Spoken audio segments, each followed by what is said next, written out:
Isn't there something about fall that makes you want to curl up with a good mystery? Tonight, though, these stories are less whodunit novel and more real-life puzzle that refuses to be solved.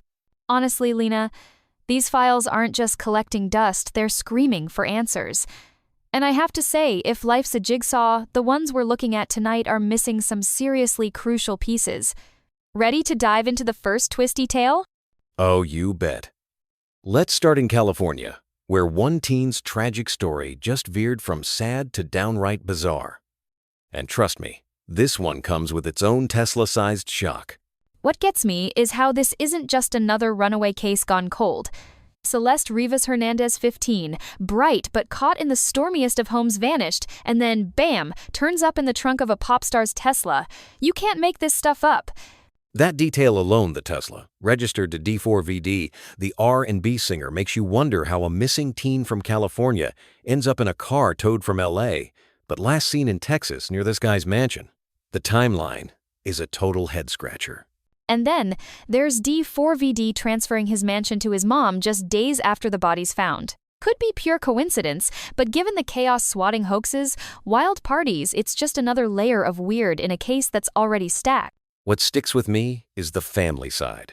Celeste's funeral, the community coming together, those pink balloons. It's a reminder that behind every headline, there's heartbreak, not just headlines.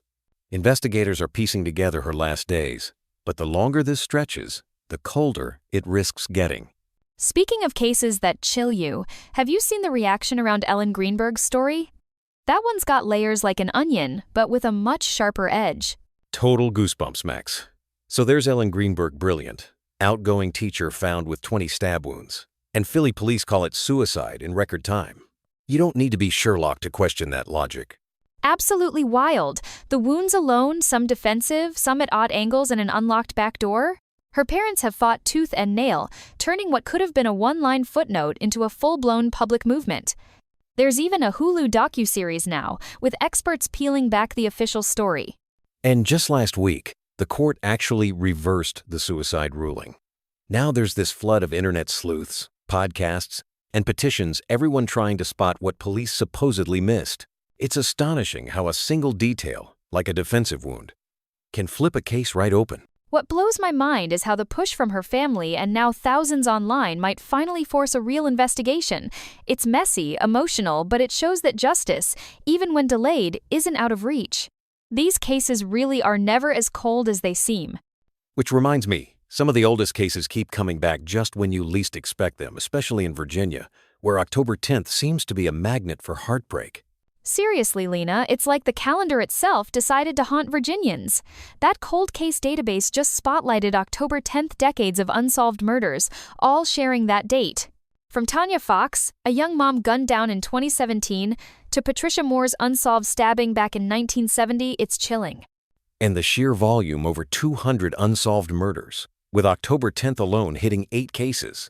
It's not just the numbers, it's the faces and families behind them. But I love that tips are surging, DNA kits are ready, and the state police are putting names and stories front and center. It gives you hope, right?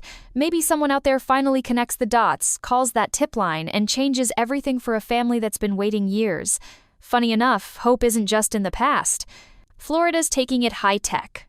You know, I never thought I'd hear cold case and AI algorithm in the same sentence, but here we are. Florida's sheriffs are throwing everything at the wall: genealogy labs, facial reconstruction tech, even AI that combs through decades of data for fresh leads. It's like CSI meets Minority Report, with a dash of Silicon Valley. They've got cases from the 90 seconds getting VIP attention missing moms, double homicides, and suddenly a 30-year-old clue can trigger a whole new investigation. That's a bigger glow-up than half the tech launches we see these days. And the way Sheriff Rosa put it, one day of new training, and the next, there's actual movement on a case that's been cold since the Macarena was topping charts. It just proves that with the right tools and a little stubbornness, no case has to stay unsolved forever. That determination, blending old-school tenacity with new-school tech, is the thread running through every case tonight. Whether it's a Tesla, a lost October, or a decades-old mystery, it's the people who keep digging that keep hope alive. And on that note, if you've got a tip, even if it feels tiny, it could be the missing piece. Stay curious, stay tuned, and who knows, Maybe together, we'll break one of these cold cases wide open.